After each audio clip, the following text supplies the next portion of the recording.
Assalamualaikum warahmatullahi wabarakatuh. Halo teman-teman semuanya, halo Pak Fedi. Perkenalkan nama saya Priyansyah Wibowo, dengan NIM 53024220063. Di sini saya hendak mempresentasikan terkait hasil dari diskusi kelompok kami terkait mata kuliah manajemen proyek teknologi informasi, di mana kami telah menyelesaikan satu proyek akhir itu yaitu WBS scheduling, Gantt chart, dan kurva S, serta ada gaji pekerja gitu. Jadi di sini saya membuat presentasinya dari apa yang udah dibuat, dari project yang udah dibuat. Langsung aja mungkin kali ya. Jadi nanti saya akan mempresentasikan tentang WBS, tentang pastinya tentang laporannya. Kemudian ada WBS, ada scheduling, ada kurva S itu, dan Gancar ya, Gancar, kemudian ada gaji pekerja gitu. Jadi terkait kedepannya itu silakan menyaksikan video saya. Mungkin langsung aja ya, sebentar saya share screen terlebih dahulu.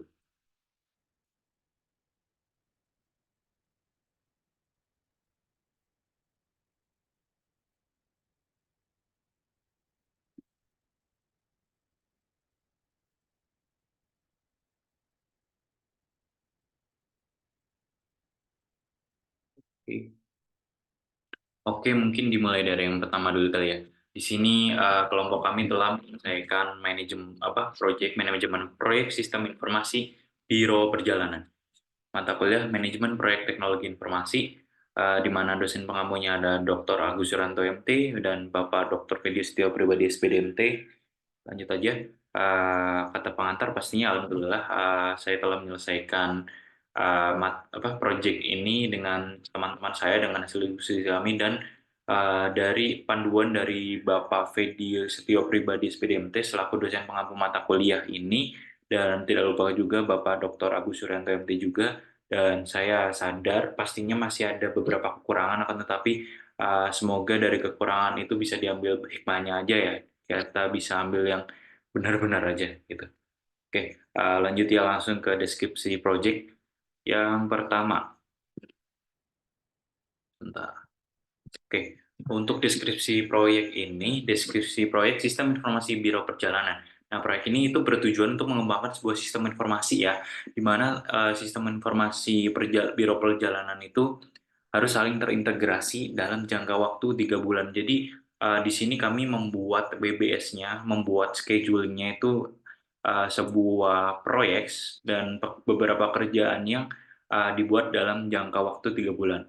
Nah, agar lebih terkomprehensif ya, kita menggunakan WBS, yaitu Work Breakdown Structure, Scheduling, pengaturan gaji pekerja, pembuatan Gantt chart, dan kurva S. Yang nanti dari teman-teman bisa menyaksikan lah ya.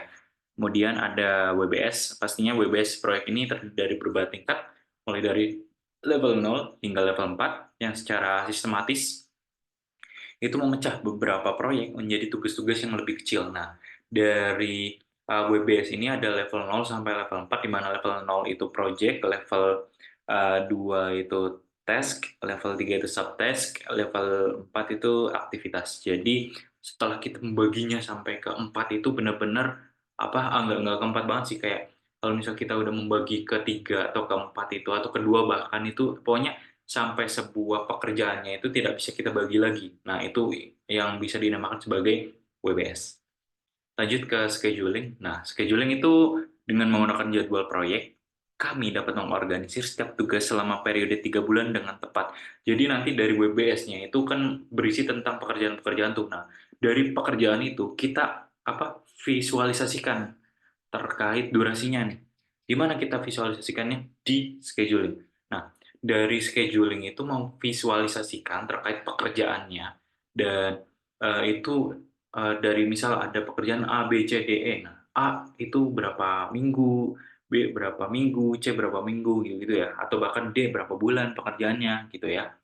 Lanjut ke gaji pekerja. Nah, penentuan gaji pekerja didasarkan pada upah minimum regional atau UMR DKI Jakarta. Jadi saya disclaimer dari awal, jadi ini perbuatan dari gaji pekerjanya itu ditentukan dari UMR dari Jakarta. Jadi kita telah membuat ya kayak sedemikian rupa gitu kayak orang ini orang ini orang ini gitu apa kita tentukan gajinya itu dari UMR DKI Jakarta. Nah, ini nih yang juga salah satu menjadi komponen penting.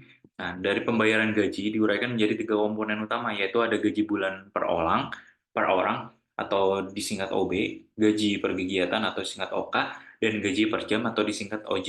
Itu memastikan keadilan dan transparansi dalam kompensasi. Jadi, kita bisa lihat ya teman-teman, kayak misalnya ini ada orang yang emang apa kerjanya itu per bulan banget, atau misal ada yang per kegiatan dibutuhkannya dan bahkan hanya dibutuhkan per jam gitu. Dan ini benar-benar sebuah transparansi yang adil, di mana kita telah membagi dari beberapa pekerjaan dan beberapa orangnya gitu, dan nanti dipastikan dari gaji pekerja ini ditentukan dengan hasil perhitungan yang sistematis ya, dan tepat pastinya. Kemudian lanjut di pembuatan Gantt chart dan kurva S. Nah, apa sih Gantt chart? Gantt chart itu dibuat untuk memberikan representasi visual dari jadwal proyek, memperlihatkan ketergantungan antar tugas, dan memudahkan pengelolaan waktu. Sementara itu, kurva S dibuat untuk memberikan pemahaman yang lebih tentang hubungan antara biaya dan waktu proyek, dan ini memberikan pandangan holistik tentang perkembangan proyek nantinya, membantu dalam pengambilan putusan, dan memastikan bahwa proyek berjalan sesuai dengan anggaran yang telah ditentukan. Jadi kayak singkatnya itu Gancar itu kayak benar-benar semua dari WBS, dari scheduling gitu, dari gaji pekerja itu disatukan di sebuah satu Excel ya. Kalau misal saya menggunakan membuat Gancarnya dari Excel, dan kemudian dari Excel tersebut itu sudah benar-benar kompleks ya. Jadi ada schedulingnya, enggak ada WBS. Ada schedulingnya, ada gaji pekerjanya gitu-gitu. Jadi dari Gantt chart itu sendiri itu sebuah apa kayak Excel yang kompleks gitulah. Dan kurva S itu ada di dalam Gantt chart yang berfungsi itu sebagai memberikan pemahaman yang lebih baik antara biaya dan waktu proyeknya, gitu ya.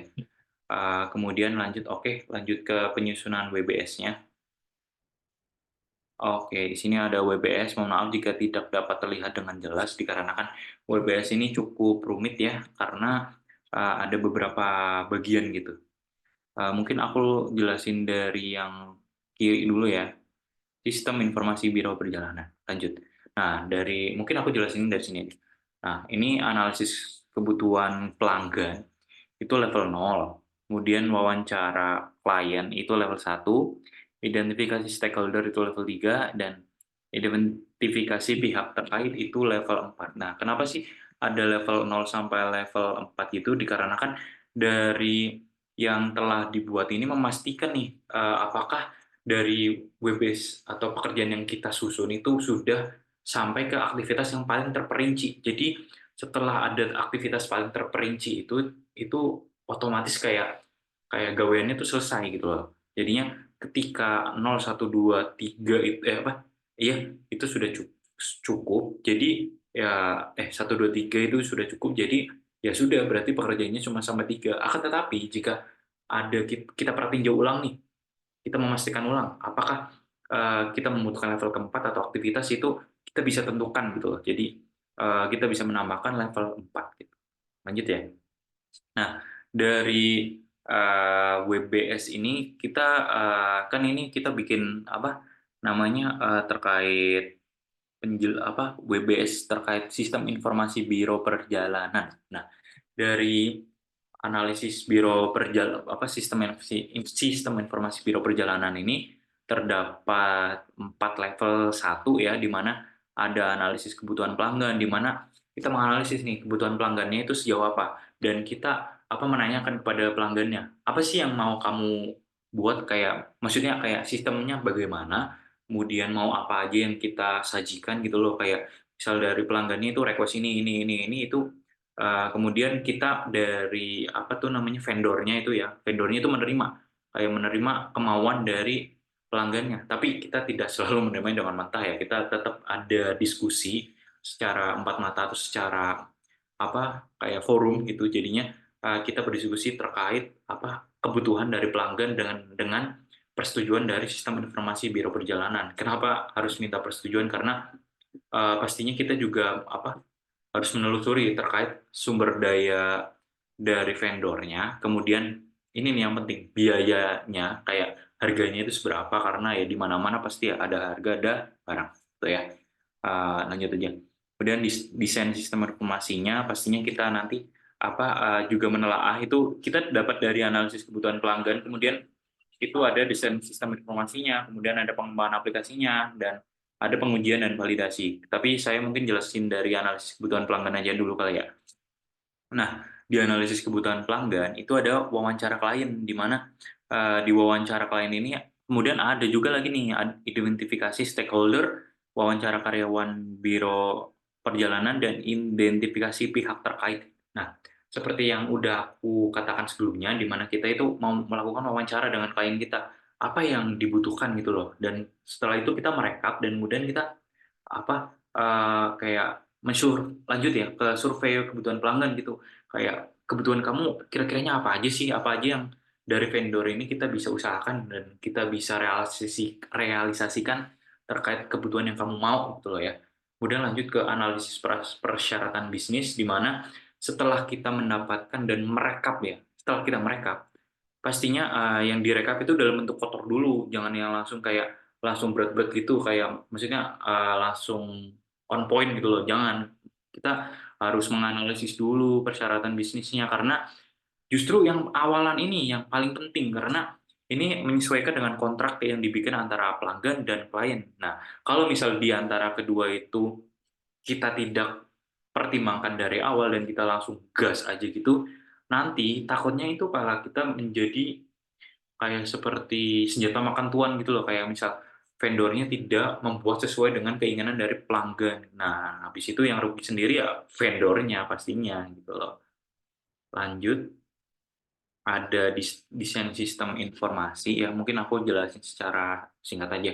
Nah, di sini ada rancangan arsitektur sistem dari sistem informasinya, kemudian penentuan arsitektur teknisnya, spesifikasi teknis perangkat lunak, dan penyusunan spesifikasi teknis. Nah, dari rancangan arsitektur sistem nih kita menentukan siapa sih yang akan pekerja apa yang cocok untuk arsitektur teknis dari sistemnya.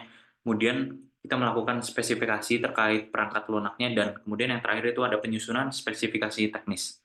Nah, kemudian ada desain antarmuka pengguna, di mana dari desain antarmuka pengguna itu ada rancangan tampilan penggunanya seperti apa, dan ada desain navigasi antarmukanya. Nah, mungkin nanti aja lanjut ya. Kemudian yang penting juga nih ada perancangan database. Ini kayak misal kita membuat sebuah sistem informasi atau sesuatu, pastinya kita membutuhkan alat untuk dijadikan penyimpan gitu loh, gitu ya. Jadi penyimpan itu dimuat dalam database itu. Terkait nanti database mau pakai MongoDB lah, mau pakai XML or something lah, itu menyesuaikan kebutuhan dan kemampuan dari arsitektur teknisnya gitu ya. Dan ada desain model data, terus mendefinisikan entitas, atribut, dan relasi antar entitas. Kemudian ada merancang Entity Relationship Diagram atau ERD, kemudian menerapkan normalisasi data dan memastikan integritas, gitu ya. Kemudian aku mau jelasin secara kesimpulan aja dari desain sistem informasi. Jadi yang pertama-tama tuh arsitektur sistem yang kita tentukan pekerja siapa yang mau ditaruh di sini, kemudian melakukan spesifikasi teknis perangkat lunaknya mau seperti apa, kemudian ada desain antarmuka penggunanya, di mana kita di sini ada rancangan tampilan penggunanya kayak outline-nya gitu ya, kemudian ada desain navigasinya, dan navigasinya mau seperti apa itu ditentukan dari sang programmernya ya. Kemudian dari perancangan database-nya itu ada programmer di database tersebut, database engineer kali ya.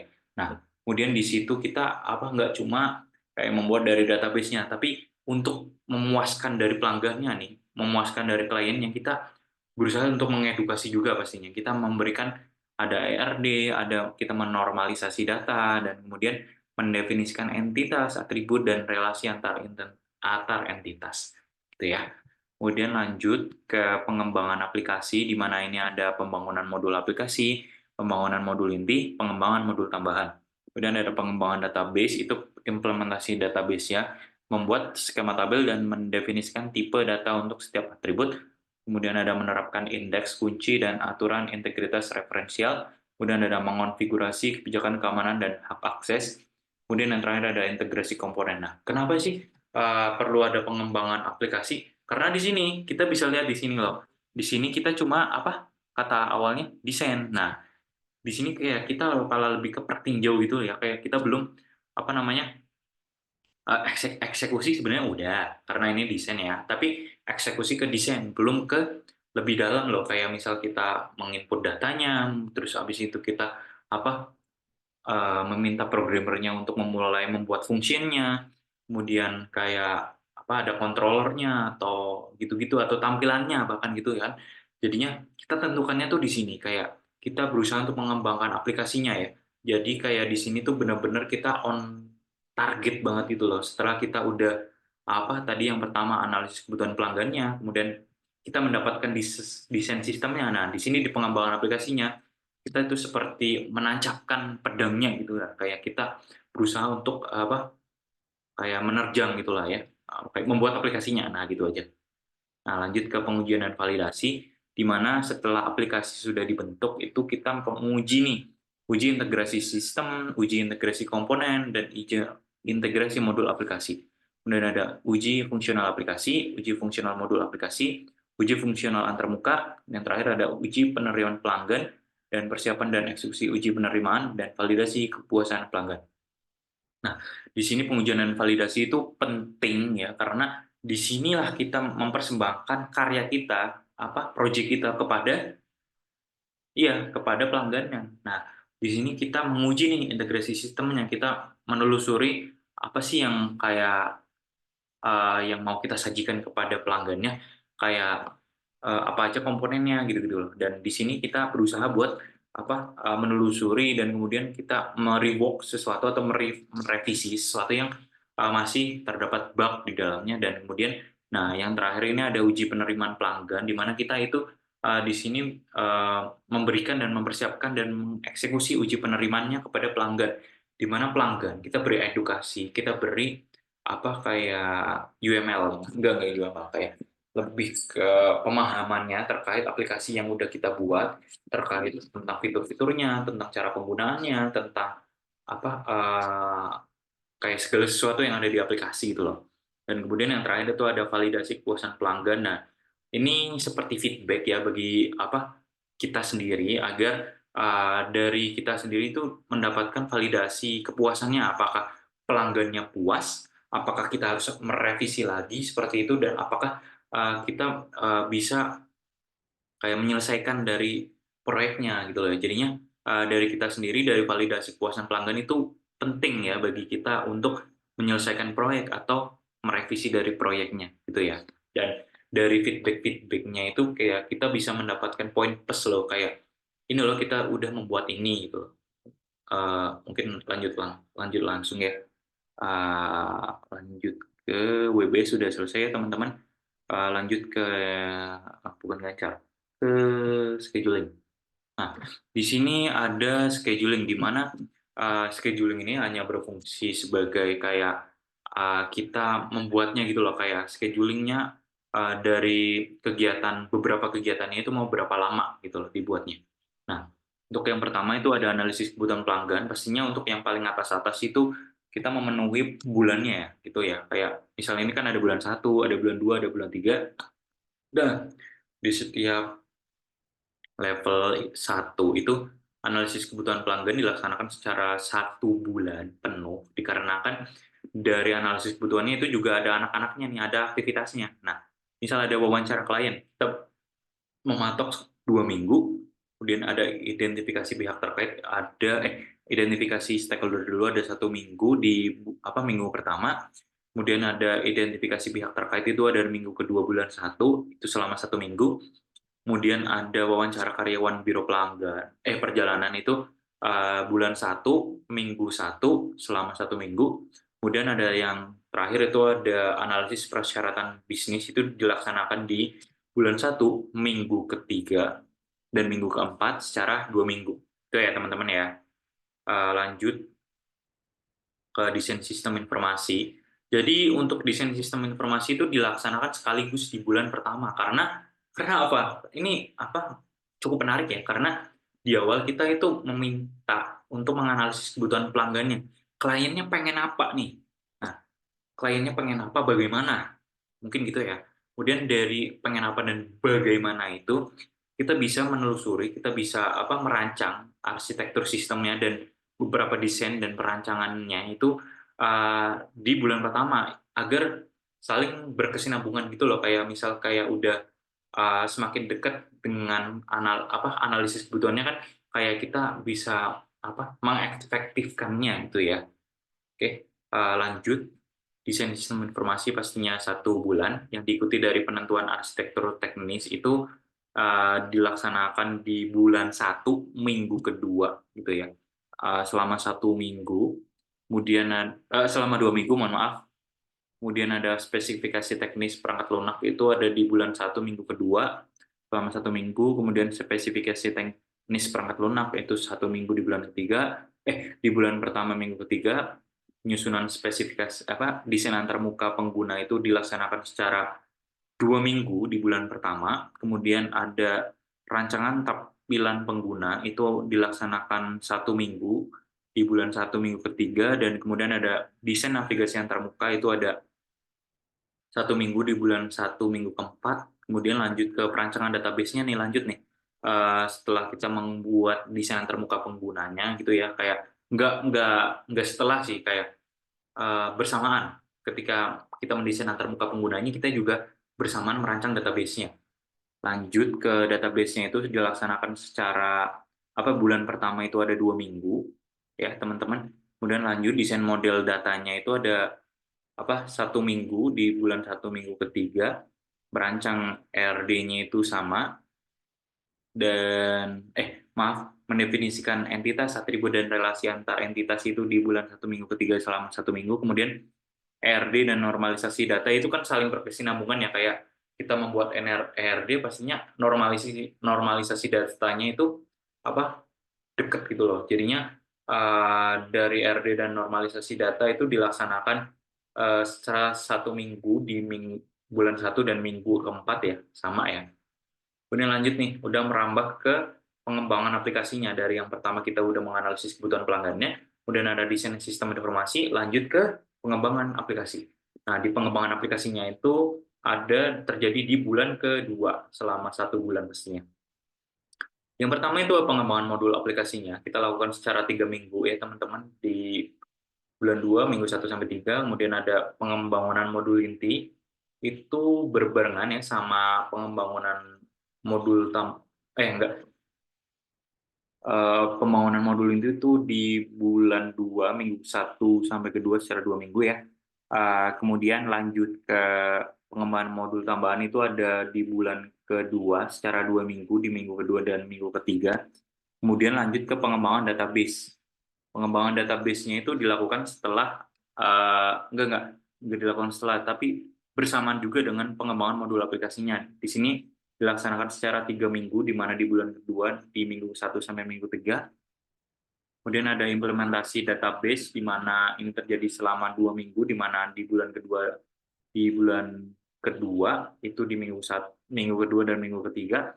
Kemudian untuk membuat skema tabel dan mendefinisikan tipe data untuk setiap atribut itu ada 1 minggu di bulan 2 minggu 2. Menerapkan indeks kunci dan aturan integritas referensial itu 1 minggu secara di bulan 2 minggu 2. Kemudian ada mengonfigurasi kebijakan keamanan dan hak akses itu ada di bulan 2 minggu 3. Lanjut ke integrasi komponen itu ada di sini di bulan kedua, yaitu minggu kedua sampai minggu keempat.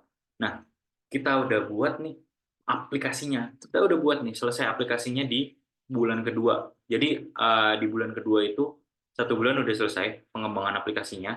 Kemudian lanjut ke bulan ketiga itu, wah ini lagi hektik-hektiknya ya. Yaitu ada integrasi sistem diuji nih. Maksudnya yang pertama pengujian dan validasi itu secara lama 1 bulan. Kemudian uji integrasi sistem. Kenapa di sini 1 bulan? Karena di setiap kayak pengujian itu pastinya kita menguji nih satu persatu satu fiturnya atau hal-hal yang di dalamnya itu kita uji lebih lanjut terkait testingnya gitu ya. Kemudian itu dijalan selama 1 bulan. Ada uji integrasi komponen itu 3 minggu ya, minggu bulan 3 minggu 1 sampai 3, ada integrasi modul aplikasi itu di terakhir, ada di bulan 3 minggu terakhir, kemudian ada uji fungsional aplikasi ini 1 bulan, uji fungsional modul aplikasi itu di bulan 3 minggu 1 sampai 2, kemudian ada uji fungsional antarmuka itu bulan 3 itu di minggu 3 sampai 4, kemudian ada uji penerimaan pelanggan. Wah, ini yang challenging ya. Kita setelah membuat dari aplikasinya, kita ngasih nih aplikasinya ke pelanggan itu ya. Itu dimulai dari persiapan dan eksekusi uji penerimaan itu di minggu 1 minggu kedua bulan 3, dan yang terakhir itu ada validasi kepuasan pelanggan itu ada di bulan 3 di minggu 3 sampai 4. Itu schedulingnya ya teman-teman ya. Mungkin aku bisa tarik kesimpulan di sini, di mana yang pertama itu analisis kebutuhan pelanggan dan rancangan desain sistem informasinya itu dilakukan di bulan pertama itu ya.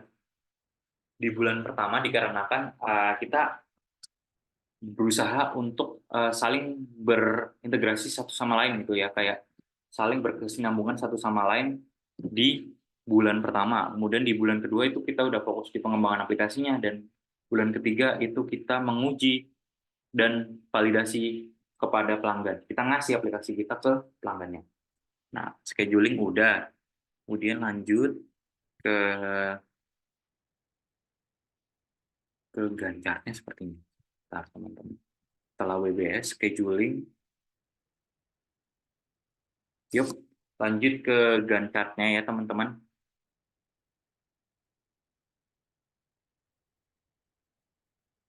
Nah, ya untuk Gantt chart-nya ini ada uraian pekerjaannya ya. Di sini dari Gantt chart-nya itu dibentuk dari Dari 1 sampai 12 ini kita udah fokus ke orangnya. Jadi pekerjanya siapa aja kita kan udah nentuin tuh dari scheduling sama WBS sebelumnya, kita udah nentuin pekerjaannya. Nah, di sini kita di Gantt chart itu masukkan pekerjanya gitu ya.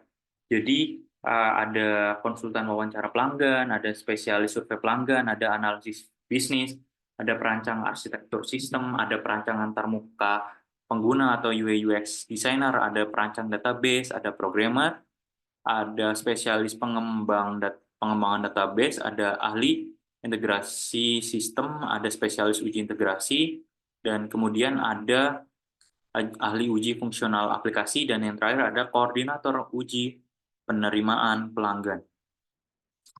Nah, di sini penggolongan pekerjaan didasarkan oleh WBS yang sudah dibuat. Nah, dari pekerjaan analisis dan perencanaan itu ada 4 ya, kaitannya dengan konsultan wawancara pelanggan, spesialis survei pelanggan, analisis bisnis, perancang arsitektur sistem. Nah, itu kita masukkan di sini.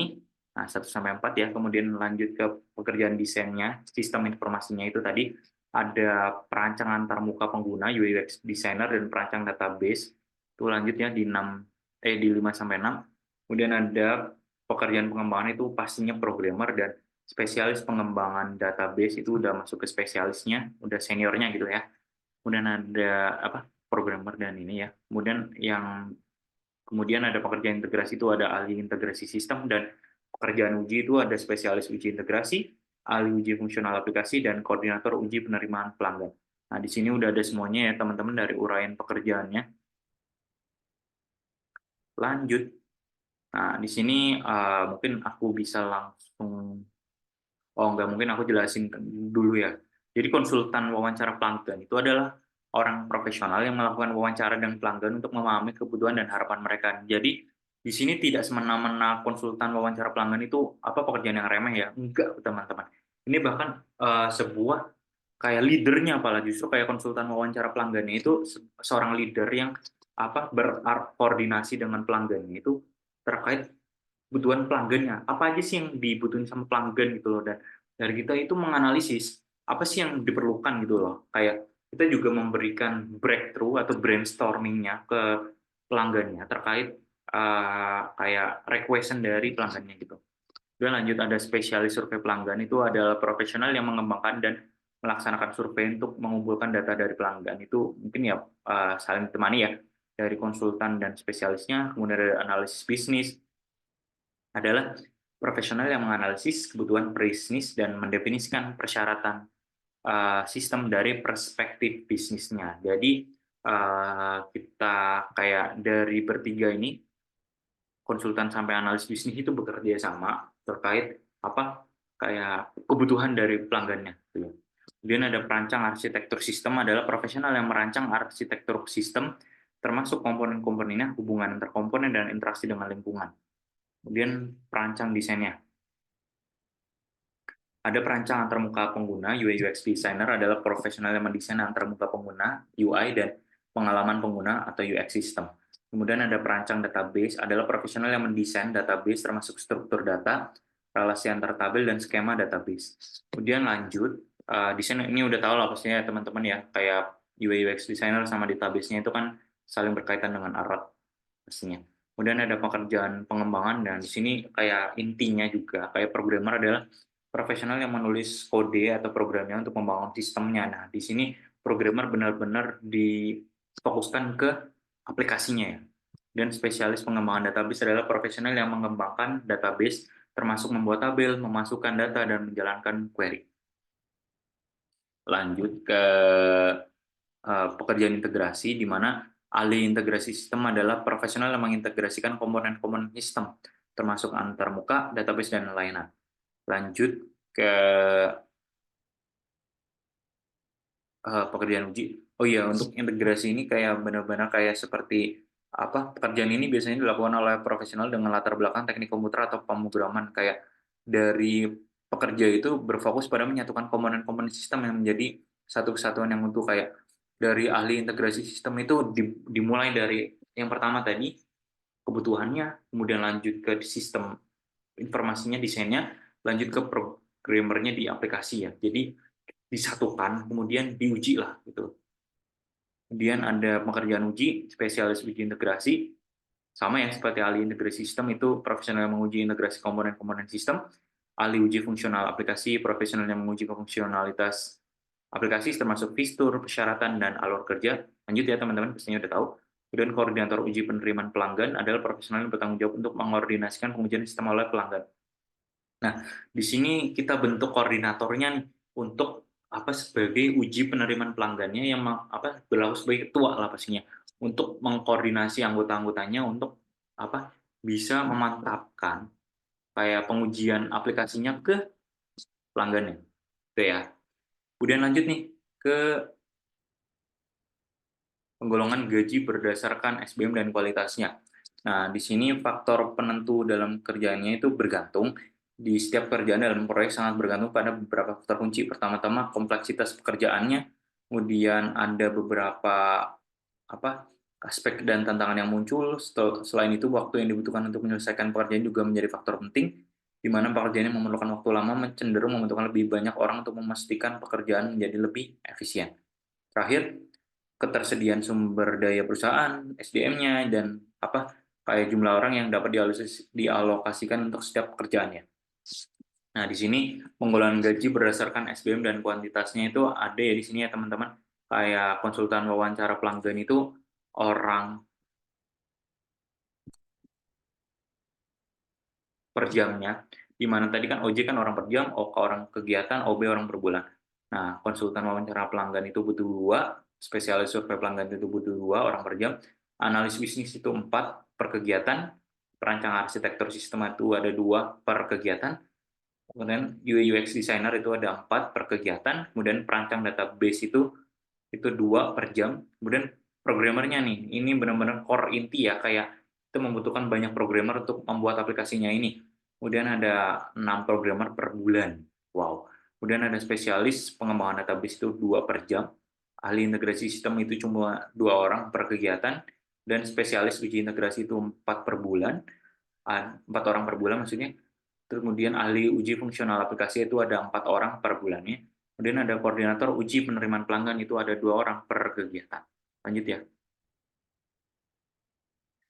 Untuk faktor-faktornya mungkin aku nggak jelasin lebih lanjut ya, di mana dikarenakan lanjut aja langsung ke bobotnya. Nah, dalam proyek Biro Perjalanan ini, setiap proyek memiliki kontribusi yang berdampak terhadap keberhasilan proyek. Pertama, Analis bisnis diberikan bobot 15% karena berperan dalam menganalisis data dan merinci kebutuhan bisnis termasuk pengembangan strategi bisnis untuk memenuhi kebutuhan tersebut. Nah, menjadi salah satu hal yang paling signifikan. Jadi, dari bobot yang dari teman-teman lihat ini, kita tentukan nih mana yang kayak benar-benar urgent banget, mana yang benar bukan urgent, mana yang benar-benar hektik nantinya, atau sibuk, atau memerlukan SDM yang berkualitas, kita tentukan dari bobotnya. Nah, dari analisis bisnis itu menjadi yang paling tinggi ya, itu ada 15%. Jadi, dari bobot ini juga menentukan apa, teman-teman? Gaji, gitu ya. Lanjut, kemudian ada programmer di bawahnya itu langsung, wah ini pasti ini 14%, ada perancang arsitektur sistem 12%, ada UI UX designer dan perancang database itu 10% masing-masing.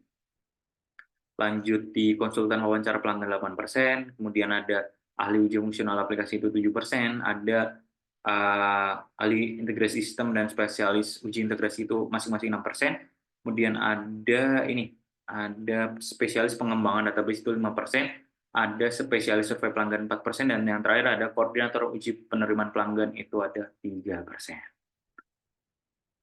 Lanjut ya teman-teman ya. Di sini langsung ke Gantt chart-nya. Nah, Gantt chart ini merupakan jadwal waktu pelaksanaan proyek sistem informasi Biro Perjalanan, di mana proyek ini akan berlangsung selama 3 bulan, dimulai dari bulan Januari hingga Maret 2024. Nah, di sini dimulai dari Januari sampai Februari 2024. Itu ya teman-teman ya. Kemudian aku langsung jelasinnya dari mana dulu nih. Kan ini udah, bobot juga udah, kemudian mungkin langsung di gajinya aja kali ya. Oke, boleh deh di gajinya. Nah, di sini aku mau kasih informasi terkait konsultan wawancara pelanggan, di mana kita rewind dari awal ya, di mana aku mendapat harga ini. Kan nggak bisa kayak langsung benar-benar plok, ada gitu kan, kita mengada-ngada, nggak teman-teman. Kita itu dapat dari sini. Nah, ya, dapat dari UMR DKI Jakarta, di mana dari beberapa pekerjaan yang ada itu ada biaya personilnya itu per bulannya ya di sini ya teman-teman. Nah, dari biaya per bulannya itu kita jadikan patokan, pastinya kayak menjadi patokan yang bisa kita lakukan untuk apa, range dari pekerja yang kita buat gitu loh, gaji pekerjanya gitu ya. Lanjut kayak misal ini ada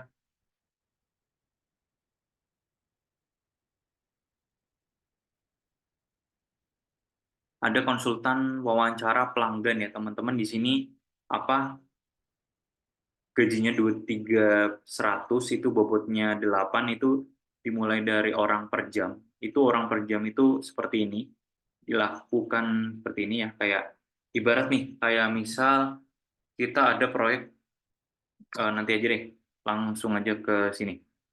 Nah, ke tadi yang terkait konsultan wawancara pelanggan itu didapatinya dari sini ya teman-teman.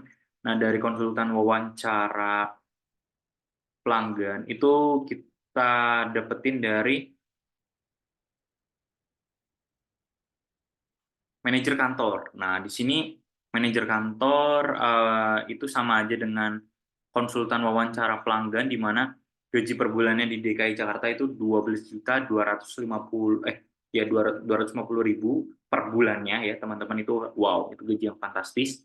Kemudian kita udah dapat nih gaji per bulannya di DKI Jakarta dari konsultan wawancara pelanggannya. Kita lanjut ke apa, rumus gitu. Nah, di mana di sini telah saya lakukan di sahabat saya ya, di ChatGPT.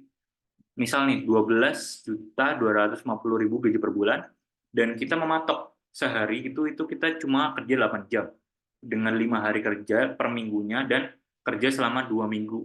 Nah, di sini kita tentukan berapa gaji per jamnya. Di sini konsultan wawancara pelanggan itu kan yang pertama ya, ini akan ada 2 orang. Nah, ini kan orang OJ itu orang per jam ya. Nah, itu lanjut kayak bekerja selama 8 jam sehari, 5 hari kerja seminggu, dan kerja selama 2 minggu. Di sini ada 2 minggu ya teman-teman, kayak minggu ke-1, minggu kedua gitu ya. Kayak dari bobotnya ini kan ada 2 orang nih. Nah, bobotnya itu dibagi 2. Bagi 2 nih, jadinya kan 4 terus 4. Kemudian lanjut kayak misal spesialis survei pelanggan itu kan bobotnya 4. Nah, dari spesialis survei pelanggan itu ada 2 orang, kita bagi 2 nih, 4 bagi 2 atau 2 2 gitu ya. Nah, ini didapat dari schedulingnya, ini didapat dari bobotnya yang dibagi 2 dengan pekerjaannya, ini didapat dari rumus. Nah, lanjut ya, kayak lanjut ke rumusnya ini, misalkan 12, 250 gitu ya. Untuk menghitung gaji per jam, Anda dapat mengikuti langkah-langkah berikut. Yang pertama, menghitung jumlah jam kerja per bulan, yaitu jam kerja per hari dikali hari kerja per minggu dikali minggu kerja per bulan, di mana 8 jam per hari, kemudian 5 hari per minggu dikali 2 minggu per bulan, itu sama dengan 80 jam per bulan. Wow. Kemudian menghitung gaji per jamnya, yaitu gaji per bulan dibagi jumlah jam kerja per bulan. Itu 12.250.000 dibagi 80 jam sama dengan Rp153.125 per jamnya. Jadi kita udah dapat nih teman-teman, kita udah dapat ini yaitu gaji per jamnya uh, dari konsultan wawancara pelanggannya. Kemudian dari gaji per jamnya itu kita tambah nih, kayak untuk menghitung gaji total selama 2 minggu. Ini kan 2 minggu ya dari konsultannya. Itu gaji per jam kali jumlah kerja per minggu, jumlah jam kerja per minggu dikali jumlah minggu. Dengan data yang diberikan itu tadi nih, yang dari 153.000 itu dikali 8 jam per hari, dikali 5 hari per minggu, dikali 2 minggu sama dengan 12.250.000 Indonesian rupiah. Jadi ini valid ya teman-teman, kita udah menyediakan total gaji untuk 2 minggu.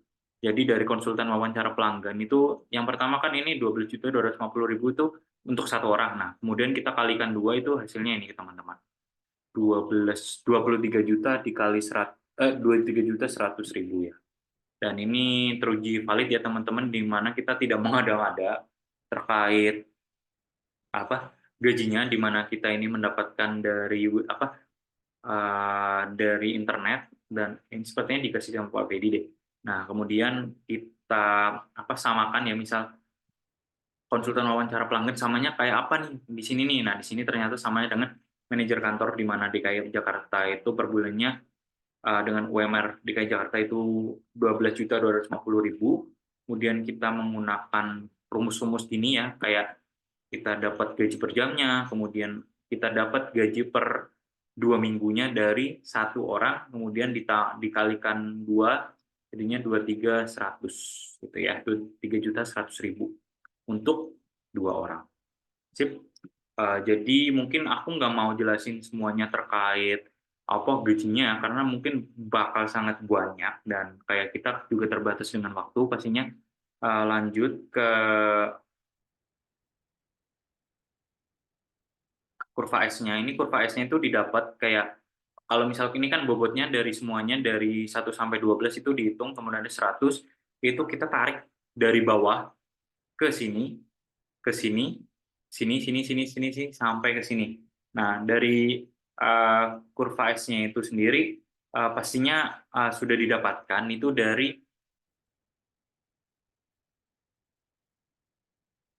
gancarnya ya teman-teman ya, kayak misal dari kurva S-nya itu kita bisa tarik garisnya itu setelah didapatkan dari semuanya.